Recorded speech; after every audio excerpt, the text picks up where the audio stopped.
Hey everyone, and welcome to r/Unpopular Opinion, the sub that has proven to be surprisingly popular on this channel. I mean, this sub ain't too complicated. People share their unpopular opinions, and we see if we agree, disagree, or if we're somewhere in between. Now, this first one, by user/LollyMessiah, is the pinnacle, the worst issue that is facing our society, so let's get straight into it. Nachos should be plated in layers, instead of being a pile of chips with everything else thrown on top. Think about it, whenever you buy nachos, only the very top has all the toppings, and whatever is beneath the top layer, it only gets whatever toppings fall off when you pick up the other top layer chips. It's an abomination. And then certain areas clump and have way more toppings in other areas of the disproportionate mountain of sadness.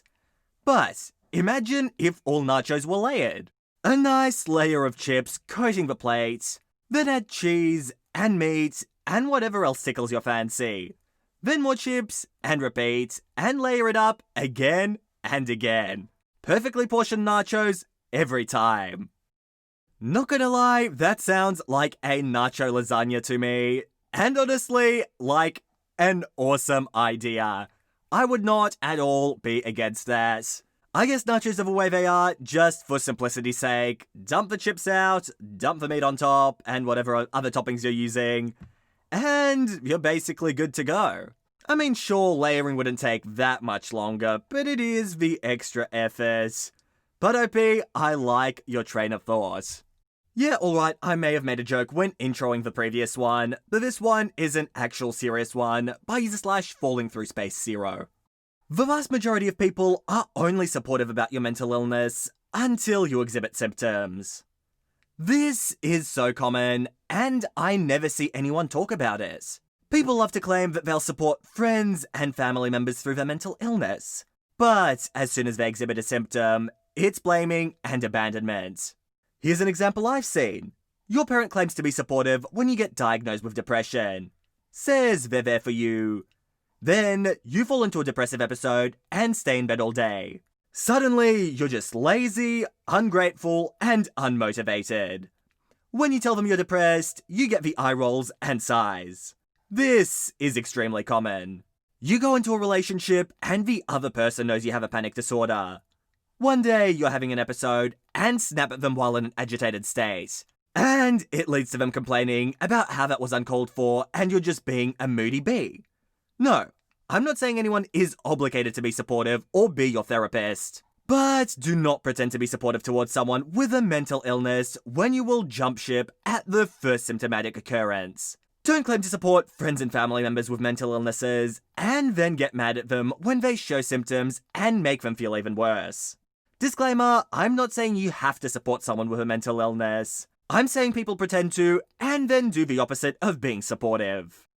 Yeah, really, I don't know exactly what to say with this one. I want to say it's not something I've had too much experience with, so I can't really comment too much on it. I do want to say that some of these problems may stem from misinformation, or the other person not knowing fully the extent of a disorder or what to expect. It's not something I've come across too frequently in my life, so I'd be curious to see what you guys have to say down below. And here's the next post by user/SomeRandomRealtor.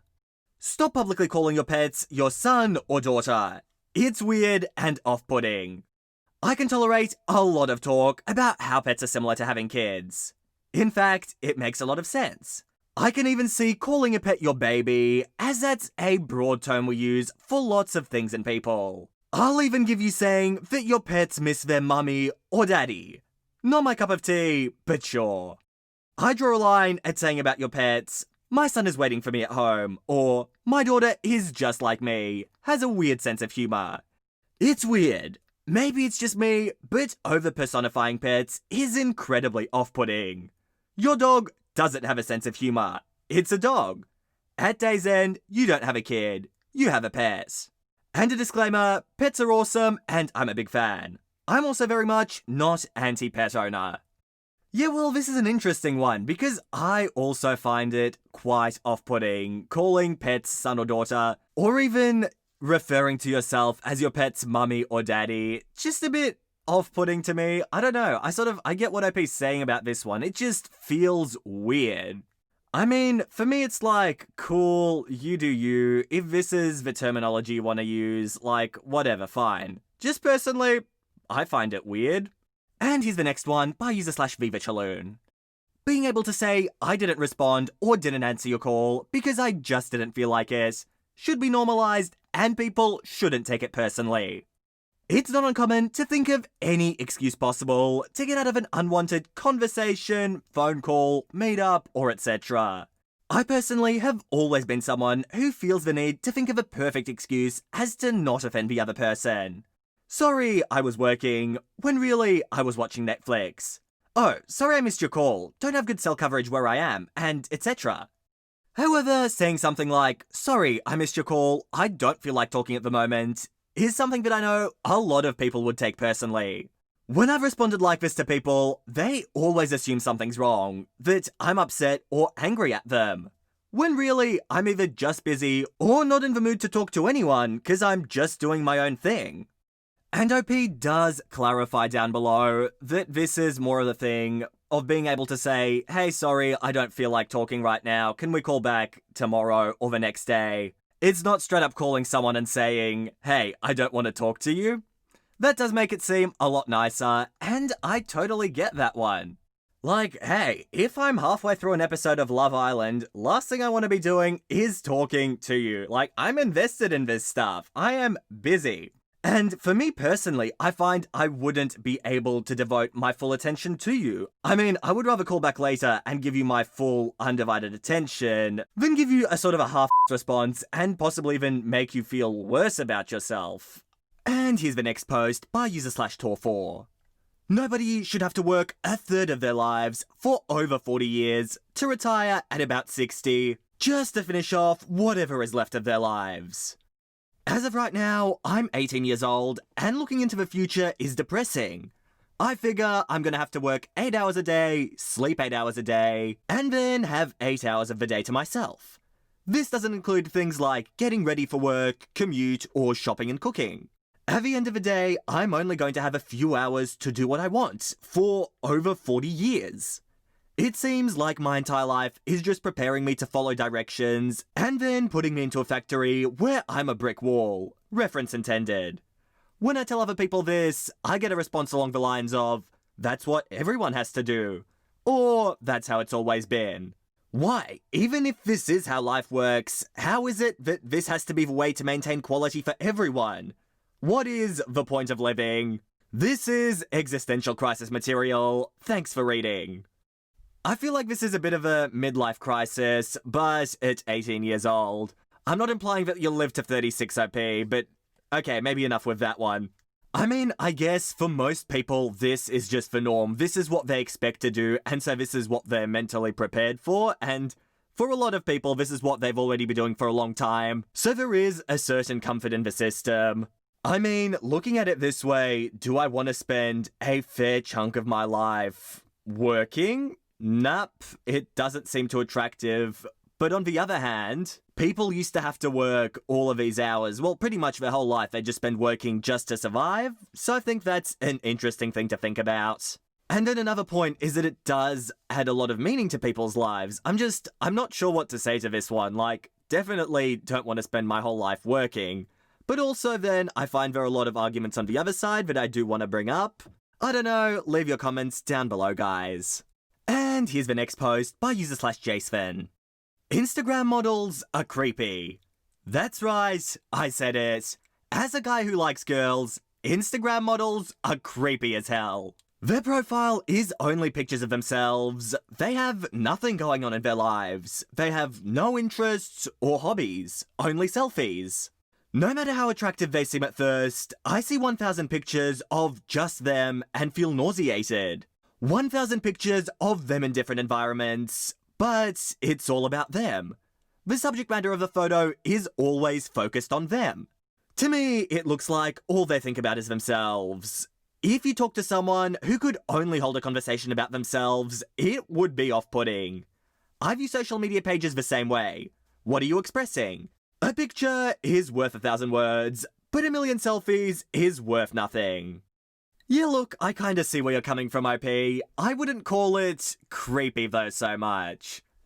maybe self-centered or narcissistic, but even then, I suspect a fair few of them would be lovely people. I mean, for a lot of them, showing themselves off and taking these selfies is just part of their job. It's like, for them, if we relate it back to their first post, they're just spending 8 hours a day putting this stuff out. So I feel it's sort of unfair to lump them all together. Maybe not a great choice of words, IP, but I see what you mean. So let's move on to the next one by user/Geltive. At group projects in high school, I preferred being put into a group randomly instead of being able to choose who to group with. For an introvert-oriented person like me, randomized group projects were the best way to meet new people without it feeling unnatural. This way, I would talk to people I normally would never really talk to, instead of being in a group with the same 3 people as always. Yeah, sorry OP, I sort of expected you to go into the fact that you had no friends, so you would never get into a good group. But I sort of get what you're saying. It can be really nice to choose new people. For me, it would also really depend on the class and the people in that class. So if there were people who I got along with, was good friends with, and I knew that they knew the topic, I'd be very keen to make my own group and work together with them. Otherwise, especially sort of at the start of the year, it can make sense to help people meet each other to be allocated to groups. It's not a bad idea. Definitely understandable. And here's the next one by user/jbor6115. Salt and vinegar is the superior chip flavor. I always see people giving props to barbecue or sour cream and onion, which are very mediocre and pale in the comparison to the greatness that is the salt and vinegar chip.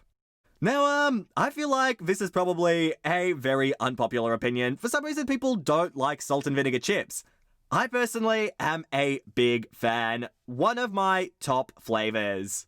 Sure, it's not particularly exciting, but also it's just one I can eat forever. Like, salt and vinegar, awesome. Like, you can't go wrong with salt and vinegar, at least in my humble opinion. And here's the next one by user/andwestway. Cameras should be removed from cell phones. Everyone always has to take pictures and videos of everything instead of enjoying things. Constantly having a camera at your disposal is ruining humanity in more ways than one. And it's interesting because when I saw the title, I thought this post would go a completely different direction and talk about privacy and being able to take photos of people when they don't want it. Because I mean, I feel like that argument would have quite the point, and it's one unpopular sort of opinion I did want to bring up. But this one is also an interesting one. It's basically saying, hey, enjoy life instead of enjoying it through your phone. But I feel like having a camera on your phone can be very valuable. If you want to snap a picture of someone at some significant event, or if it's just some funny moment, and you can keep it forever that way and then look back and say, hey, this happened. Sure, don't obsess about it and take pictures of everyone, everything all the time, but there is definitely room for cameras on phones, I think. And guys, I think that post is gonna be the last one for today. I hope you enjoyed this video, and if you did, make sure to subscribe to the channel for Reddit videos every second day. That's right, I'm trying to upload videos every second day at the moment. We'll see if I'm able to keep it up, but hopefully that's what I'm hoping for. We will have videos every other day. But with that said, you guys, thank you so much for watching. I hope you all enjoyed, and all I want to do is see you all here next time. See you later, guys.